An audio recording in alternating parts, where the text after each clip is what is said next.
morning sa ating lahat mga kaibigan. Nandito na naman tayo sa ating Mercado Official na channel po. Ay medyo bubaon yung mga kaibigan, yung upuan po. Kasi panay ang ulan, medyo lumambot yung lupa. Ito mga kaibigan ay bago tayo mag-umpisa, shout out muna tayo kay Pedrito de los Santos, Jimboy Campo, Jumar Sisi, Arlinda Suyat, Romel Nabor, Saudi Arabia, Swideri Losa, North Cotabato, Idin Noel Di Maisip, Macboy ng Tondo, Manila. Itong pag-usapan natin mga kaibigan, kung gusto nyo mananalo sa laban, huwag na huwag nyo gawin ito sa aktual na kasi pag itong pinag-usapan natin mga kaibigan, yung day of fight, na nandun ka na sa Roida mga kaibigan. Kasi sa mga nakita ko po, sa mga naglaban, nakita, siyempre, manood tayo mga kaibigan. Kung mag-ano sila doon na sa Roida, i-stretching yung manok mga kaibigan. I-stretching, di ba?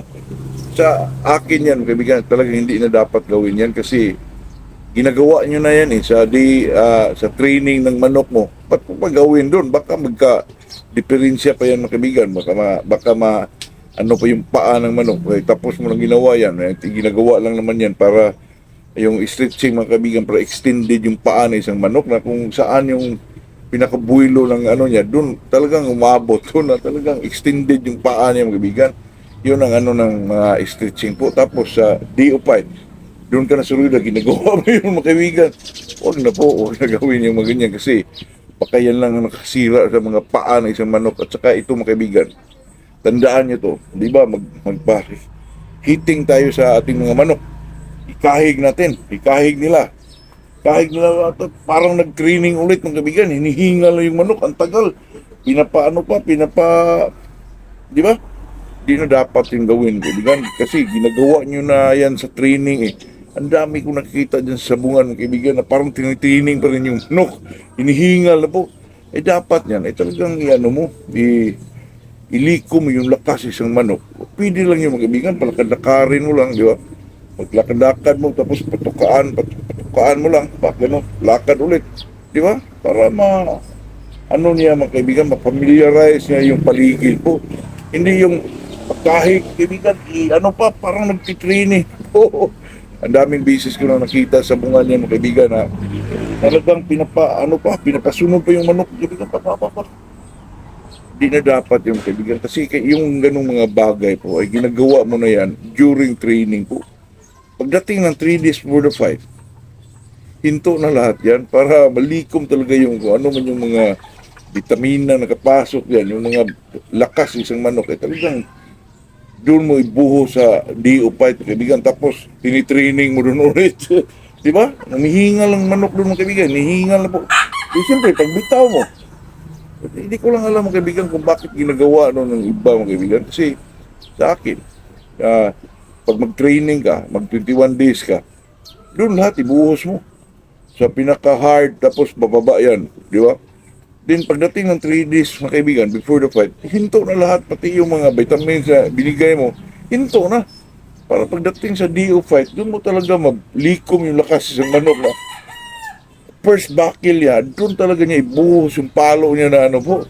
Hindi yung pagdating sa ilang beses ko nang nakita yung mga kaibigan, ikahig yung manok, hinihingal po. Kaya sa akin mga kaibigan, kung ako ang magbitaw po, malakad-lakad ng mga kaibigan, pero kinakarin yung manok para familiarize niya yung paligid po para pagdating ng nandun na, alam na niyang gawin niya po. Tapos, patukaan mo lang ng isang bisis, dalawa, tapos palakad-lakarin ulit, di ba? Di na yung parang tinitraining po, nakita ko yung manok mga ganyan, kaibigan, siyempre, makuna na ng lakas yung manok mo. Di, parang na rin, parang hindi na buo yung lakas na first blow niya mga kaibigan na talagang doon niya ibuhos lahat. Makuhaan na po. Kaya yun lang ang aking dyan kaibigan sa mga DO5. Talagang hindi mo gawin yun na i-training mo pa yung manok yan.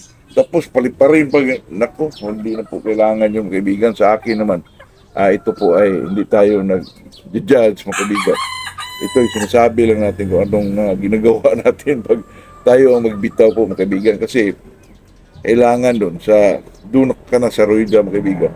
Talagang hindi mo dapat yan ano nga na parang mag ano ka pa mag stretching, hindi na po magkahi ka na nakita mong hinihingal na yung manok mo, di mag-iba yung manok mo dyan kaibigan, medyo makunan ng lakas po.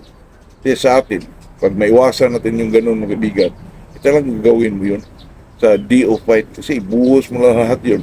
At saka isang ano dito mga kaibigan, yung damugan mo, basain mo yung mukha. Ako, wag na po. Kasi baka mapasukan lang yung moisture ng manok mo. Yan ang pinakakontra sa manok ng kaibigan. Kaya iwasan natin yung ganun para maganda naman pag uwi natin sa bahay kung manalo man tayo. Parang maganda ho ang ano natin kaibigan. Pero pag natalo tayo, parang maisip natin na ano ba yung ginagawa ko doon na, di ba?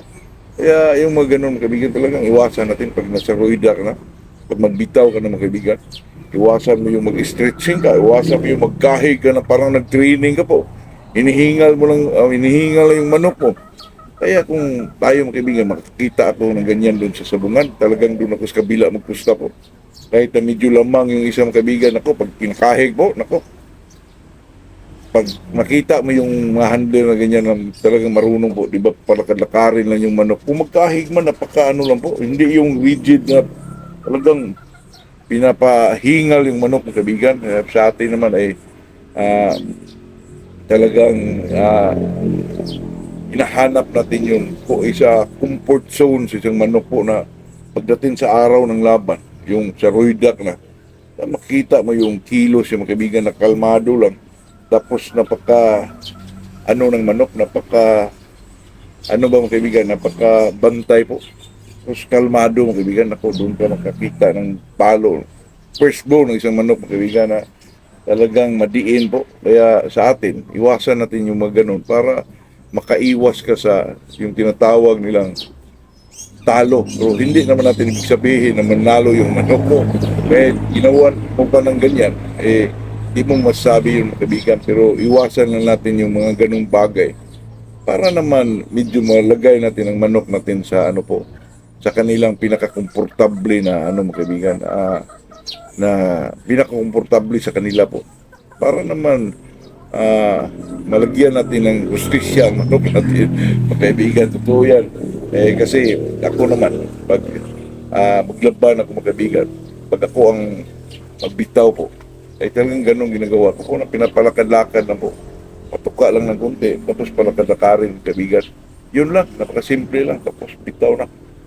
Hindi naman natin kailangan yung ko. Ang mga ganyan, kaibigan, ginagawa natin yan sa conditioning stage pa sa ating mga manok. Kaya kung maiwasan natin na dun sa actual na laban, sa roida na talaga, huwag mong gawin yan.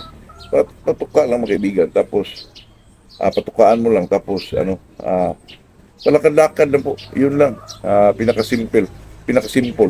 At saka para naman kung yung manok mo hindi pa nasanay sa ilaw po, hindi mo na anuhan sa conditioning mo para masanay din siya sa ilaw po, palakad-lakarin mo lang kaibigan, yun lang. Ito'y talagang usapang magmamanok lang. Good morning sa ating lahat po.